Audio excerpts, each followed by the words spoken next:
If you're watching this, you're seeing this from inside of the Escape Your Abyss course within the VEXED Spiritual Agents community. And for that, I appreciate you for being here. Now, I'm going to get straight to the point because you paid to get in here or you got in here free. Either way, you want some value out of this.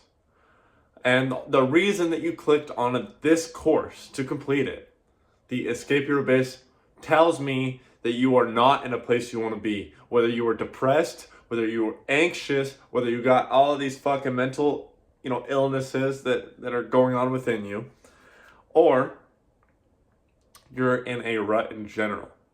Now, this part is all about awareness. Now, when I tell you something, when I tell you this, I truly mean it. If you cannot be aware of the reason you're in the situation you are in the first place, whether it's through finances, just examples, finances, relationships, whatever it may be, your mental health, the reason you're depressed, why you're stuck in the past, why you have trust issues in relationships, why you have limiting self-beliefs when it comes to these different things, you'll never find a solution. I mean, how could you? How could you find a solution if you have no idea how it even started? How could you? It's the same reason we keep track of history, so history doesn't repeat itself, right? And becoming aware is hard in the sense of it's hard to face flaws that you've made that have been a part of you. It's hard to face that stuff. Now, is it like actually challenging? No. I mean, one of the biggest things I want you guys to do is do daily journaling. And there will be a journaling section within this course where you can write down, in a Google Doc and fill it out every week just to hold yourself accountable. But you need to look deep within yourself. If I'm depressed, right? If I'm depressed, and I've been depressed since I was 8 years old, and I remember, and I think deep back, what caused this in the first place? While the reason I'm depressed now could be different, it still is connected to the beginning of it somehow, right? If I was 8 years old and I was depressed back then, and I look back and I say, I was depressed because I moved from my hometown. I ended up in a different state with no friends, no hobbies, nothing left. I didn't even know myself anymore at that point. I'm so much different than all these other kids. They pick on me. I don't get along with any of them. My parents are stressed out and they end up never talking to me anyway. My siblings are going through the same thing, so they're on their own journey. I can't really relate to them. And you look and you're like, it's not as deep as the reason I'm depressed now, but it's a start. I mean, that's where it all started. And for me, that's why I give that example. That's how it was for me. Like moving away from everything I ever knew. Going fucking halfway across the United States. I mean, a lot of people have it worse, but my instance, right? I had nothing. The only thing left I had was video games.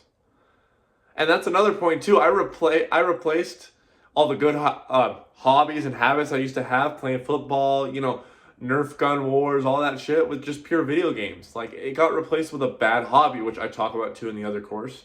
And the 3 H's that you should go take a look at if you haven't already. In fact, I'm pretty sure you had to do that to get to this point. Irregardless, you need to look at these past events, right? And see what led up to what led up to, and I haven't been depressed since high school, really.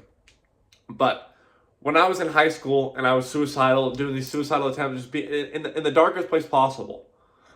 The reason I was depressed was because my girlfriend had left me, or was on and off toxic manipulation, fucking with my head. I didn't really have any friends left because of this relationship with this woman.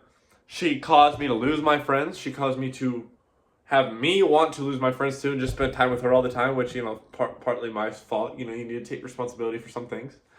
I was working these shitty fast food jobs. I mean, what else are you going to do? But you get what I'm saying. Like, shitty jobs, shitty environments.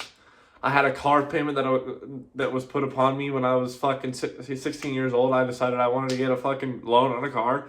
So now I have the stressor of, having to pay this car payment, making a shitty wage at a fast food job with a girlfriend that doesn't like me, who keeps leaving me and coming back.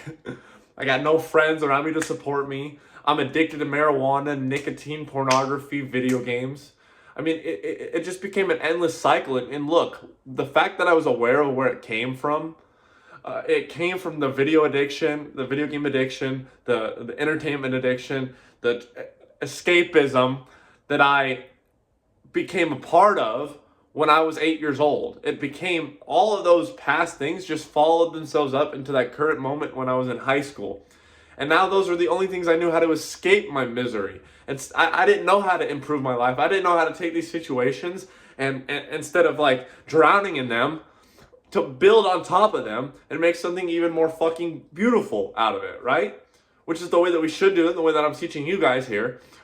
But I took these old hobbies, right, and habits like nail picking, smoking pot, doing LSD, experimenting with psychedelic drugs, experimenting with all this shit, like getting involved with women that I shouldn't be involved with, doing things with them, pornography addiction, fucking, not having good relationships with my parents, with my siblings, fighting all the time, just being in a shitty mood. I mean, everything in it contributed, and I had to become aware of that. I mean, once I became aware that the video games were taking up my time, so I couldn't improve my situation, and they were keeping me in a dopamine locked cycle. We can get into that more later, where it just plays on your fucking brain chemistry.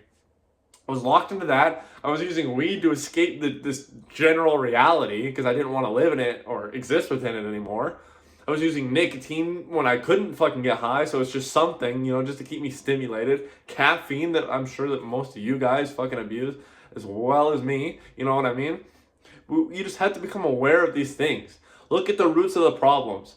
And not always do you have to completely get rid of them. I mean, video games, I got rid of them because they no longer interested me. I wanted to change my life around and do stuff like this, like help people out, start other businesses, work on my physique, work on building relationships with people and having good, healthy experiences.